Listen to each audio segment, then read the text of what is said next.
میری آج کی گفتگو کا موضوع ہے حب رسول کے تقاضے۔ ظاہر بات ہے کہ کوئی مسلمان ایسا نہیں ہوگا کہ جو مدعی نہ ہو کہ اسے حضور سے انتہائی محبت ہے، بلکہ جو عوام ہیں مسلمان وہ چاہے بے عمل ہوں لیکن ان میں جو حمیت اور غیرت رسول کے لیے ہے صلی اللہ علیہ وسلم کہ ان کی حرمت پر کٹ مرنے کے لیے تیار رہتے ہیں، تو اس سے میں سمجھتا ہوں کہ کوئی شخص بھی محروم نہیں ہے۔ لیکن اس حب رسول کے تقاضے کیا ہیں، ان کو سمجھنے کی ضرورت ہے۔ کہیں ایسا نہ ہو کہ ہم تو اپنے تئیں یہ سمجھتے رہے کہ ہم بہت عاشق رسول ہیں، محب رسول ہیں، لیکن آخرت میں جا کر قیامت کے دن ہم پر راز کھلے کہ نہیں، اللہ کو تو یہ شے قبول نہیں ہے، تمہارا دعویٰ رد ہے۔ اس ضمن میں سب سے پہلے آپ کے سامنے ایک فارمولہ رکھنا چاہتا ہوں۔ دیکھیے اسلام کا تقاضا کیا ہے؟ اللہ کی اطاعت کرو اور اللہ کے رسول کی اطاعت کرو، یہ بنیاد ہے۔ حاکم مطلق اللہ ہے، شارع حقیقی اللہ ہے، اور اس کے نمائندے کی حیثیت اس کے رسول کو حاصل ہے صلی اللہ علیہ وسلم۔ اطیعوا اللہ و اطیعوا الرسول۔ اس سے جو انحراف کرے گا، میں نے ابھی آپ کے سامنے سورہ آل عمران کی 2 آیتیں پڑھی ہیں، قُلْ إِن كُنتُمْ تُحِبُّونَ اللَّهَ فَاتَّبِعُونِي يُحْبِبْكُمُ اللَّهُ۔ اے نبی ان سے کہہ دیجئے اگر تم اللہ سے محبت کرتے ہو تو میرا اتباع کرو، میری پیروی کرو، اللہ تم سے محبت کرے گا۔ وَيَغْفِرْ لَكُمْ ذُنُوبَكُمْ، اور تمہاری خطائیں بھی بخش دے گا۔ وَاللَّهُ غَفُورٌ رَحِيمٌ، اور اللہ تو غفور بھی ہے رحیم بھی ہے۔ قُلْ اطیعوا اللہ والرسول، کہہ دو اطاعت کرو اللہ کی اور اللہ کے رسول کی۔ فَإِن تَوَلَّوْا، پھر اگر وہ اس سے روگردانی کریں، فَإِنَّ اللَّهَ لَا يُحِبُّ الْكَافِرِينَ، تو اللہ کو ایسے کافر پسند نہیں ہے۔ یعنی اطاعت رسول سے انکار، اللہ کی اطاعت سے انکار، گویا کہ انسان دائرہ اسلام سے خارج ہو گیا۔ کبھی کوئی خطا ہو جائے، غلطی ہو جائے، گناہ کا صدور ہو جائے اور انسان فوراً توبہ کر لے، فوراً رجوع کرے، پشیمانی اسے ہو جائے، عزم مصمم کر لے دوبارہ میں نہیں کروں گا، تو اللہ بخش دے گا۔ انما التوبۃ علی اللہ للذین یعملون السوء بجہالۃ ثم یتوبون من قریب، سورہ نساء میں فرمایا اللہ کے ذمے ہے ان لوگوں کی توبہ قبول کرنا۔ انما التوبۃ علی اللہ، اللہ کے ذمے، جو کہیں غلطی سے، جہالت میں، نادانی میں، جذبات سے مغلوب ہو کر کوئی غلط کام کر بیٹھتے ہیں لیکن فوراً توبہ کرتے ہیں، اللہ کی جناب میں رجوع کرتے ہیں، فوری توبہ اگر ہو جائے تو فوراً اللہ تعالیٰ کی مغفرت جو ہے ڈھانپ دیتے ہیں۔ لیکن اگر مستقل طور پر کسی ایک معصیت پر بھی ڈیرا ڈال دیا جائے، مثلا آج کی دنیا میں جو بہت بہت کامن شے ہے، سود جسے اللہ نے حرام قرار دیا، جس پر اللہ کی طرف سے اعلان جنگ ہے، فَأَذَنُوا بِحَرْبٍ مِّنَ اللَّهِ وَرَسُولِهِ، تو سن لو الٹیمیٹم ہے اللہ اور اس کے رسول کی طرف سے۔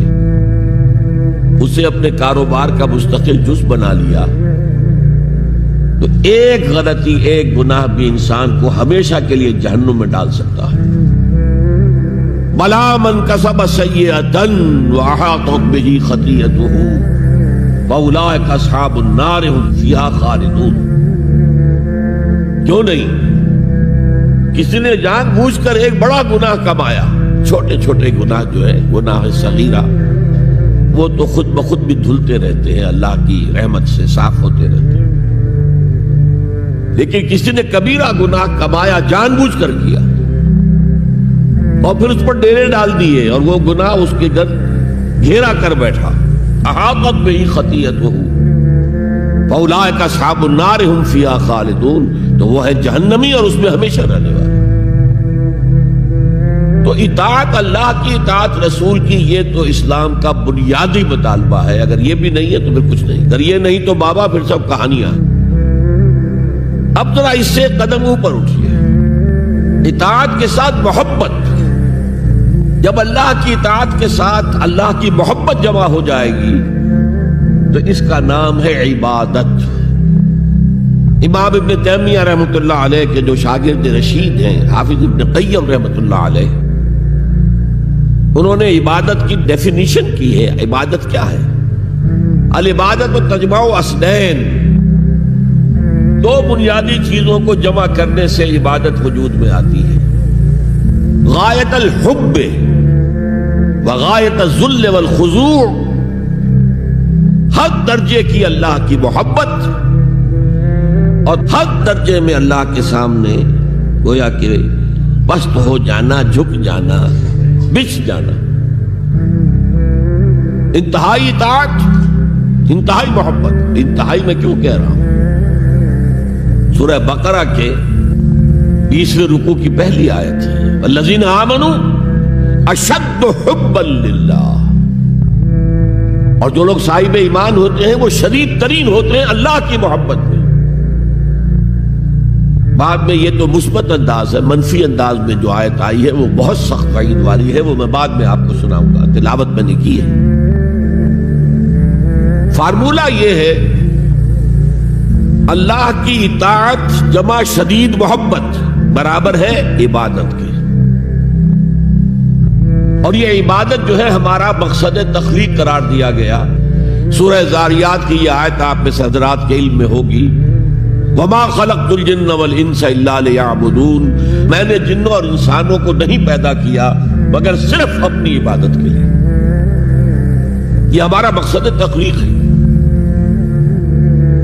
اس میں سے اطاعت والے حصے کا کی صحیح ترجمانی کی شیخ سعدی رحمۃ اللہ علیہ نے، زندگی آمد برائے بندگی، زندگی تو آئی ہے اطاعت کے لیے، بندگی کے لیے، غلامی کے لیے، عبدیت کے لیے۔ زندگی آمد برائے بندگی، زندگی بے بندگی شرمندگی۔ اگر اللہ کی بندگی ہی نہیں ہے تو سراسر شرمندگی ہے یہ، اور کچھ بھی نہیں۔ تو اللہ تعالیٰ کی عبادت جس کے لیے ہمیں پیدا کیا گیا، اسی کی دعوت تمام رسولوں نے دی۔ یا قوم اعبدوا اللہ ما لکم من الہ غیرہ، اے میری قوم کے لوگوں، اللہ کی عبادت کرو، تمہارا کوئی معبود اس کے سوا نہیں ہے۔ حضرت نوح کی دعوت بھی یہی تھی، حضرت ہود کی بھی یہی تھی، حضرت صالح کی بھی یہی تھی، حضرت شعیب کی بھی یہی تھی۔ بس فرق کیا ہے کہ پہلے رسول آتے تھے اپنی اپنی قوموں کی طرف صرف، لہذا آپ کو ان رسولوں کے ضمن میں ملے گا یا قوم اعبدوا اللہ ما لکم من الہ غیرہ، اے میری قوم کے لوگوں، اللہ کی عبادت کرو، اللہ کی بندگی کرو، اللہ کی پرستش کرو، اسی کو اپنا محبوب اصلی بناؤ اور اس کے ہر حکم کی اطاعت کرو۔ یا قوم اعبدوا اللہ ما لکم من الہ غیرہ۔ نبی اکرم صلی اللہ علیہ وسلم پر آ کر، کیونکہ آپ کی بعثت ہے پوری نوع انسانی کے لیے، تو اب یا قومے کا لفظ نہیں رہا، یا ایھا الناس، اے لوگو، اے بنی نوع انسان۔ یا ایھا الناس اعبدوا ربکم الذی خلقکم والذین من قبلکم لعلکم تتقون، اے لوگو عبادت کرو، بندگی کرو، پرستش کرو اپنے اس رب کی جس نے تمہیں بھی پیدا کیا اور جو تم سے پہلے تھے ان کو بھی پیدا کیا تاکہ تم بچ سکو۔